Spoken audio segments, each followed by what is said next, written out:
All right, our scripture is 1 Corinthians chapter 7, verse 18. Was anyone called after he had been circumcised? He should not try to undo his circumcision. Was anyone called who is uncircumcised? He should not get circumcised. Circumcision is nothing, and uncircumcision is nothing. Instead, keeping God's commandments is what counts. I'm well aware that that's not a Christmas scripture, but bear with me. I'll get around to it.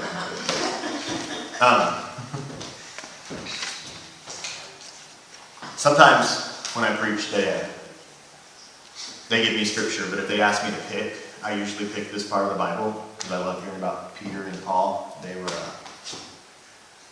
kind of the businessmen, in my opinion, like Tesla invented the light bulb, but Edison was the one who made it work. He put a screw on it so that he could screw it in, and he mass manufactured it and sent it out. And that's how I feel about Peter and Paul, Jesus gave them all this good stuff, and then they went out, and they were able to bring it to different people and teach them different things and spread Christianity.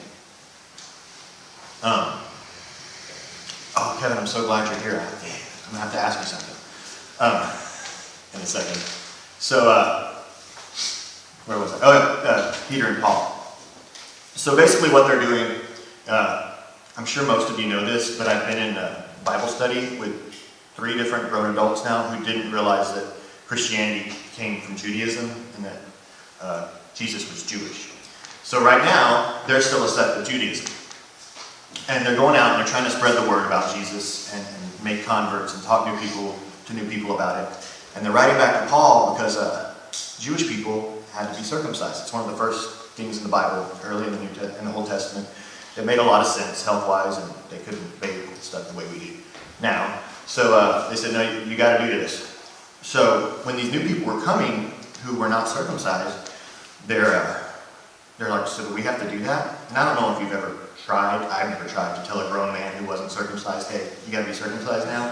But I'm imagining it does not go over very well. So they write back to Paul, and they're like, hey, Paul, these people aren't circumcised. Can they still join? And Paul's like, yeah, just let them join. It's okay.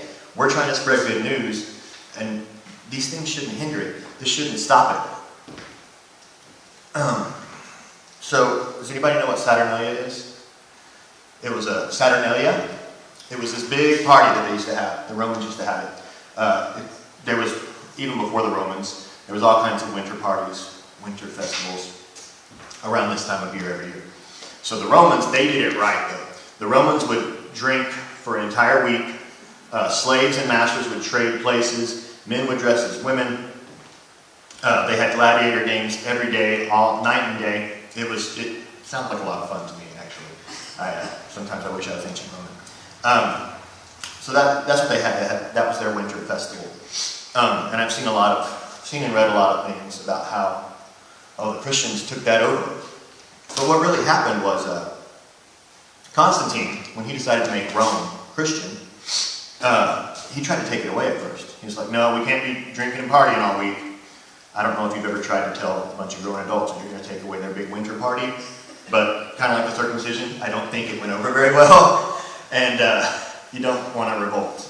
Even if you are the emperor of Rome, you can have a revolt and bad things can happen. So Constantine and his people were like, you know what? It just so happens that Jesus was born in the wintertime, right around the time of Saturnalia.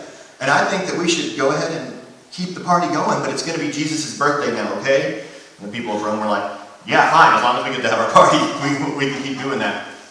And this was such a big deal and related so much to the paganism that it was even outlawed like in early American societies. Like I don't think Boston, you could do Christmas stuff until like the mid-1800s or something like that.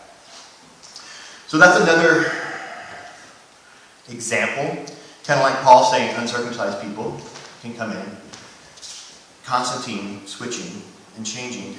I used to think it was such a bad thing. I was like, oh my gosh, we took over all these other holidays and should I be reconsidering what I'm doing? But it's not a problem. It's just adapting. It's what Christians have always done. We've always adapted. We've always changed to bring more people the good news of Jesus. going to tell you a story about myself. I'm a musician. For those of you who don't know, I'm a singer-songwriter. And the first decade I did it, I guess, nobody wanted to listen to me at all. And I always thought it was a talent thing. I didn't know what it was. But I was a serious singer-songwriter. I'm Guy Clark, I'm Steve Earle, I'm those guys. I'm not playing Margaritaville. Okay? I'm not even going to learn or listen to Margaritaville. If you request Margaritaville, you're not going to hear it. It wasn't just Margaritaville. There was 100 songs like that. I was like, I'm going to sing my songs, and I'm going to sing my hero songs, a few of those, but I'm serious. And nobody was listening to me. I'm just going to tell you right now. So I got this guy in my band, and he knew all those songs. And when we would play a show, people would request those songs, and he would be like, I'll do it. So he would do it, and then when I would sing my songs, people were listening. And people started coming back, and they were like, man, your song's really good. And I was like, well, why weren't y'all listening before when I was just singing my songs? It's because I needed to learn to adapt. I need to learn to play those hits that everybody wants to hear, and all the sing-alongs and Margaritaville, so that I could get people's ears open, so that I could get my message into their ears. Kind of like Paul had to do, kind of like Constantine had to do. There was a preacher who came a few years back. We were talking about her before. And that's why Kevin, what was her name? Barefoot? Tina Carter. Tina Carter? Okay. She came here and talked to us about how she grew her church in East Austin. And I just thought it was so cool. What she said she did was that they adapted, what we're talking about today, they adapted and adopted an attitude of yes. What this means is she didn't turn anybody away for anything. There were people of different religions who wanted to use their fellowship hall for certain things. And she said, yeah, come on in, you can do that. If people were texting, that used to be a big thing. Don't be texting, don't be looking on your phone in church. She said, how do we know they're not, on social media saying, hey, I'm in church, y'all should really come and enjoy this. She showed us pictures on her slides of young kids who had caps on, sideways, backwards, whatever, in church, which has always been a big no-no.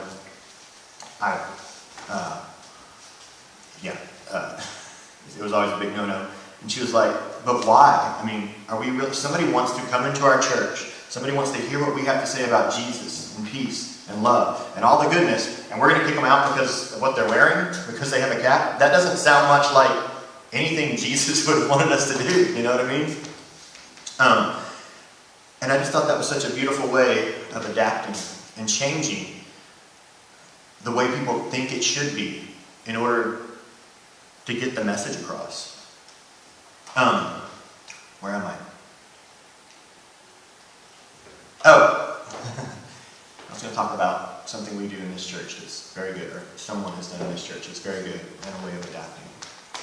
The strongest, since COVID happened, the strongest part of our church, in my opinion, that's come back maybe even stronger than it was before COVID, has been our youth group. I don't know if any of you know this, if any of you have teenagers or are around the teenagers, but our youth group and what Iris Castillo does with it is just incredible. I mean, it's really good.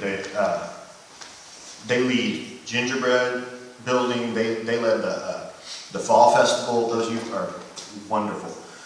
There are several kids in there, including my daughter, who identify as agnostic or atheist, and but they will not miss one youth meeting or youth Sunday school or anything like that. They're like, well, no, I don't feel like I believe, but I got to get to church, Dad. I got to get to church. I got to get around my friends. I got to get to youth. And it's because Iris lets them be themselves.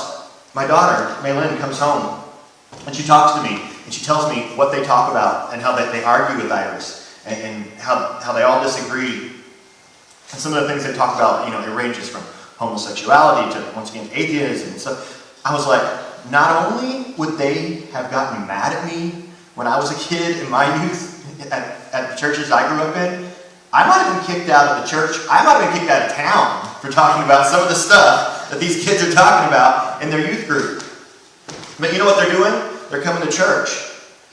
They're coming to church twice a week. They're helping run this church. They're helping run fall festivals. They're helping run the gingerbread houses in the building. They're going caroling. And it's because Iris has adapted to what needs to be done today. She's changed the way people have thought forever and ever and ever, the way you're supposed to talk in church, or the way you're supposed to look in church. And it's helped. Like I said, it's the strongest part of our church right now is that youth group. And it's because Iris was willing to adapt. This is a short sermon today. I found out at 7 o'clock last night while I was sitting in Spider-Man with a pint Pilsner that I was going to be doing this. So y'all going to get out early. So what I'm saying is,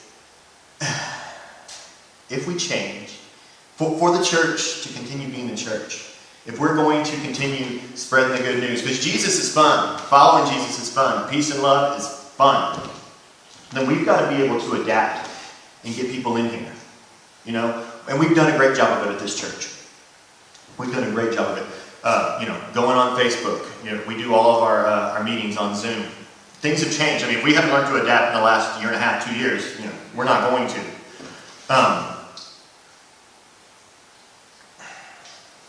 Hold on just a second.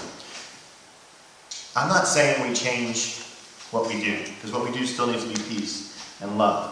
I'm saying we need to get more people in. And to do that, we might have to change the way we're thinking about things just a little bit and try to adapt, just like Christians have always done, just like Paul did with the circumcision, just like Constantine did with Saturnella, just like I did with Margaritaville, and just like Iris is doing with the youth. That's all I've got to say today. Thank you. Amen.